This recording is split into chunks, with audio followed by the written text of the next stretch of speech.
everyone. Welcome back to another episode of Pleasure Principles, where we dive deep into the art, science, and the mystery of love, intimacy, and everything that makes us feel alive. I'm your host, Avik, and today, I mean, we are not just talking about the relationships, we are unraveling the very soul of love, heartbreak, pleasure, and the spiritual intimacy. Yeah. So joining me is a true master of emotional alchemy, Dr. Flavio Souza-Campos. So welcome to the show, Dr. Flavio. Well, thank you so much, and I appreciate the title of True Master. I don't know that I deserve it, but I certainly enjoy working with people who are on the journey to more love and more pleasure. So I'm happy to be here. Thank you. Amazing, amazing. No, definitely you are a true master for sure. And uh, I'll quickly love to introduce you to all the listeners.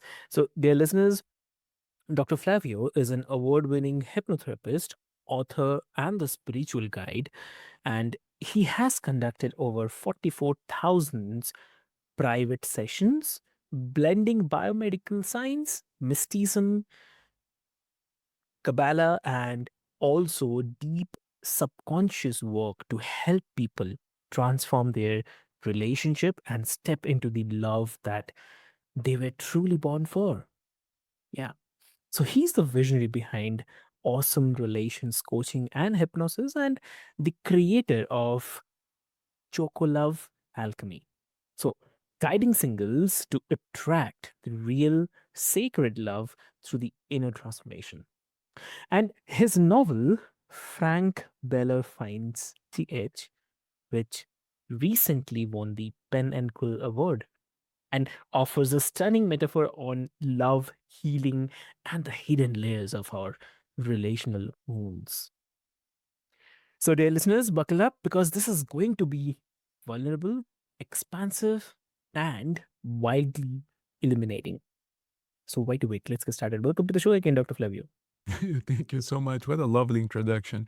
That's one of the things that I really admire about your work. I've heard several of your podcasts, and Mhm. not only are you very generous with your introductions, but you ask awesome questions as well. So I'm really looking forward to this conversation. Thank you.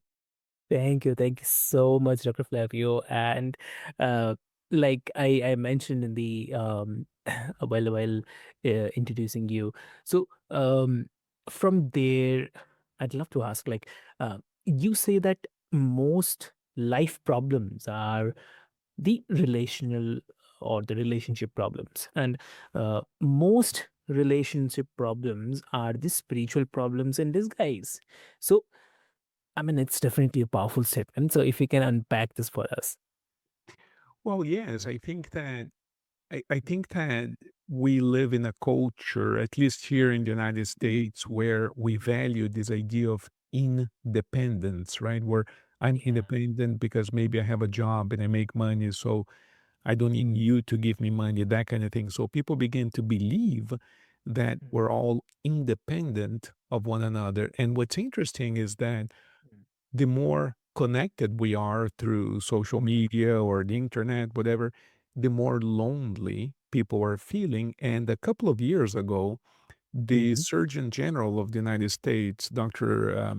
Vivek, wrote a Okay. book, a text, talking about the epidemic of loneliness. And Mhm. as a physician, after all, he discussed the medical implications of Okay. prolonged loneliness. In other words, health, physical health, and mental health deteriorates when a person is alone.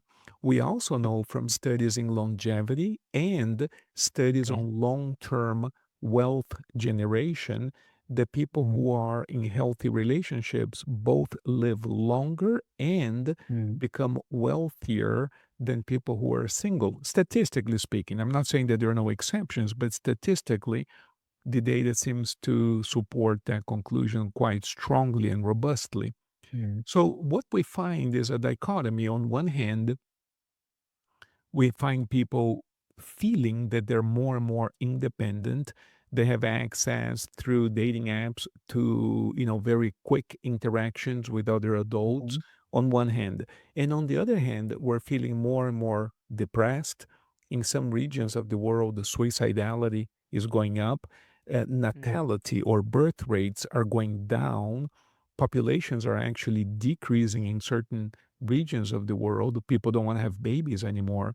Fewer and fewer people are getting married, and mm, more people are feeling depressed and anxious. So when you put it all together, we realize that from a practical statistical point of view, we humans are not meant to be alone. We're not independent, and we're not meant to live life mm, alone.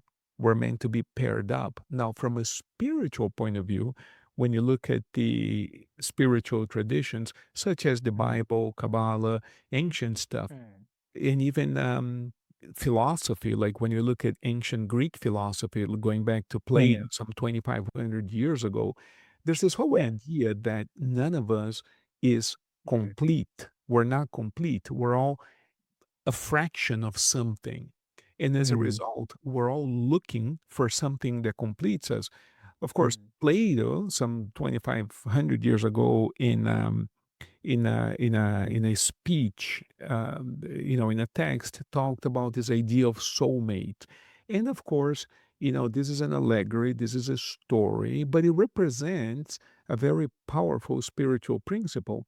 The idea that in the beginning, according to the Platonic story, in the beginning, we were complete human beings. In the beginning, meaning, if you correlate the Plato's mm, story to the Bible, that would have been like before the fall, right? I mean, in the mm, beginning, when we're spiritual beings, perhaps before we were physical human beings. I'm talking about millions of years ago. And Plato mm, says that Zeus, or Zeus being like the god of the gods in Greek mm, mythology, split us all into halves. And so we mm. are eternally looking for our other half, which we call soulmates.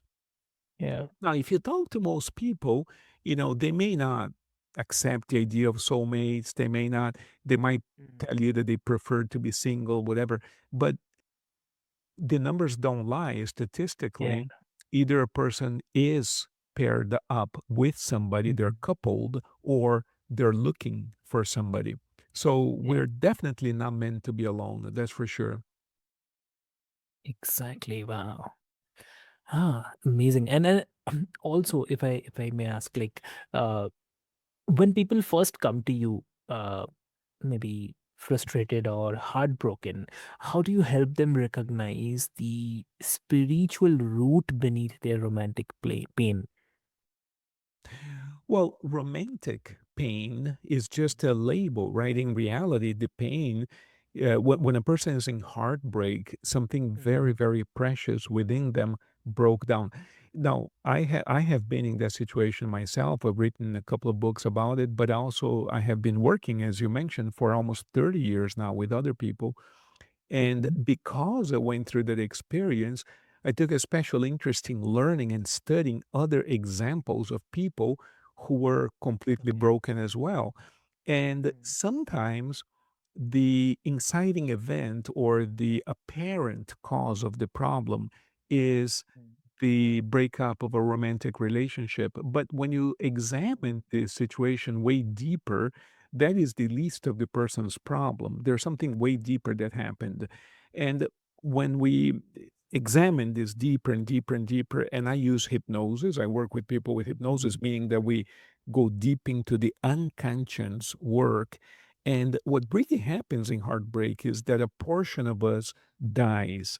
Now, when I say that a portion of us dies, I don't mean anything dramatic by this. It's actually a good thing because when something dies, it makes up room. It opens up the opportunity for something else to be born. So it's a cycle of life. It's equivalent to saying that when an animal dies and you bury it, the body decomposes, and now plants can grow because they get the nourishment from the decomposing body of the animal. Now, I don't mean to mhm, be gross here, but what I mean is that we go through many deaths during one lifetime, during one mhm, incarnation. And every time there's a death, we feel like we're heartbroken.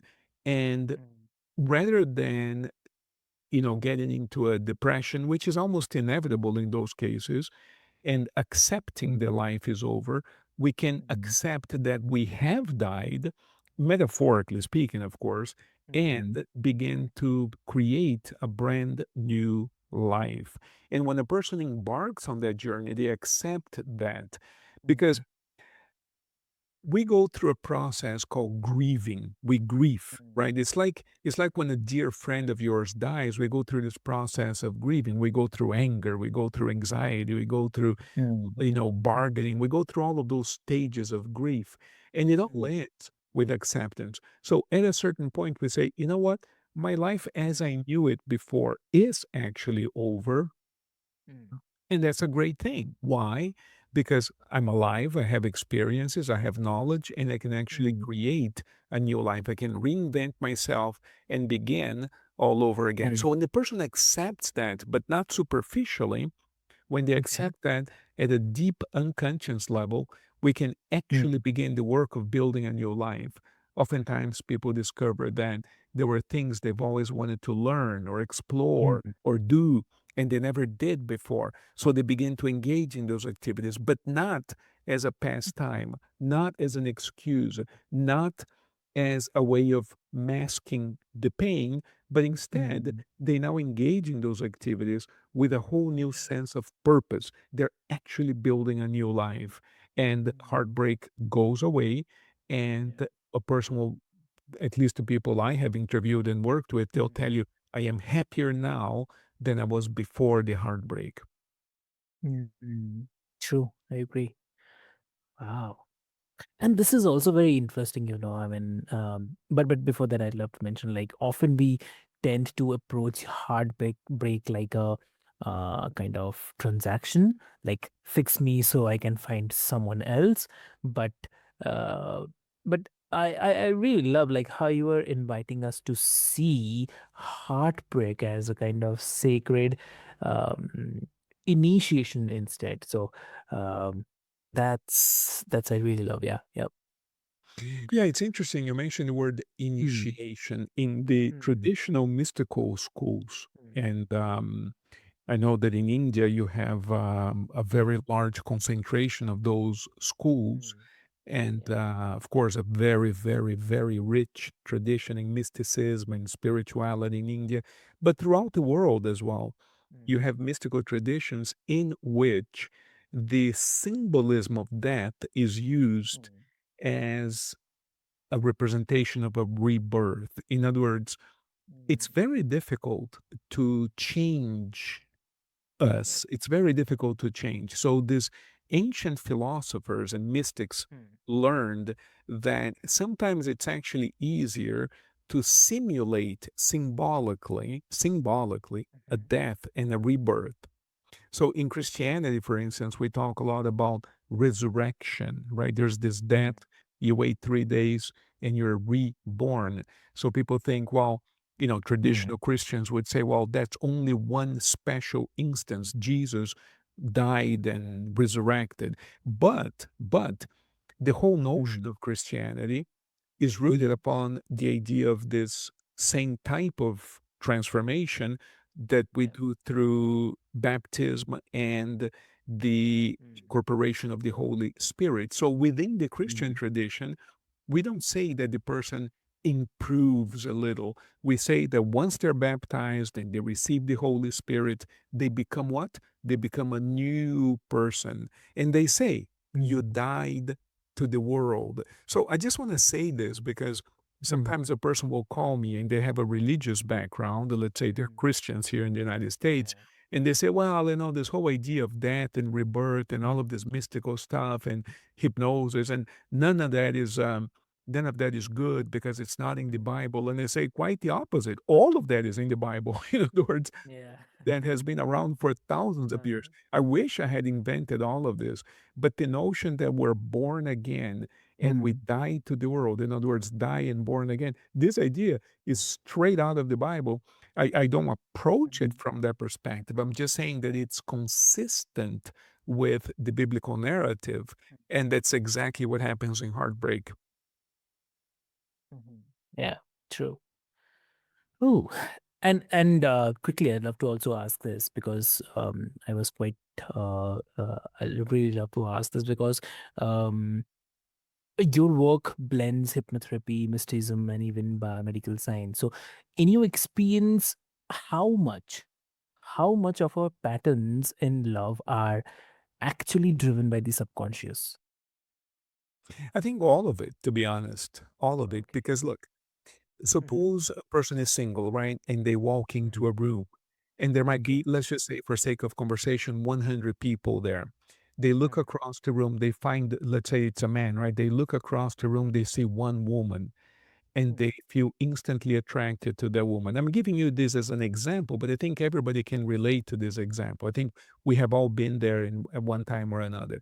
And the question is this: out of 100 people in one room, in this hypothetical example, how come I was attracted to that one person, not even knowing anything about her? So then the explanation is, well, because you're physically attracted to her looks. Okay, that's a good explanation. However, why am I physically attracted to that person and not to the person next to her? They're both good looking people, but Yeah. even what we find attractive is mediated by the unconscious. In other words, Mhm. there are patterns of emotions, thoughts, and images Mhm. stored into our unconscious mind that drive even what we find Mhm. attractive. So, True. experiments show that we can change what we find attractive by Mhm. changing patterns of emotions at the subconscious level. And, Mhm. you know, it's interesting because when I explain this to people, sometimes they Mhm. think I'm exaggerating, and I'm not. I'm not exaggerating. There's a ton of research supporting everything that I'm saying here. And I'll give you an example of what I mean. When you talk to a person who's addicted, now you might say, this is a Mhm. different domain, this is a different topic. No, no, no, hear me out. When you find a person Mhm. who's addicted to any substance, let's say, or any behavior, let's say they're a gambler or they use a drug, let's say, and you Mhm. talk to them about that addiction, they'll tell you. And you ask them, why do you do this? Why do you smoke? Why do you use this drug? Mhm. Why do you gamble excessively? And they'll tell you, oh, because I like it. I enjoy it. Now, notice the person's Mhm. awareness is that they enjoy doing something that is toxic to their well being. But they tell you, I like doing it. And that's why Mhm. I do it. Okay. That person who holds that addiction can go into hypnosis if they want to, right? And we can change what they like and they can overcome the addiction. Now, I'm not just saying this. You can talk to any hypnotist all over the world. They'll all tell you the same thing. This Mhm. has been validated over literally for 3,000 years. People have been hypnotizing one another.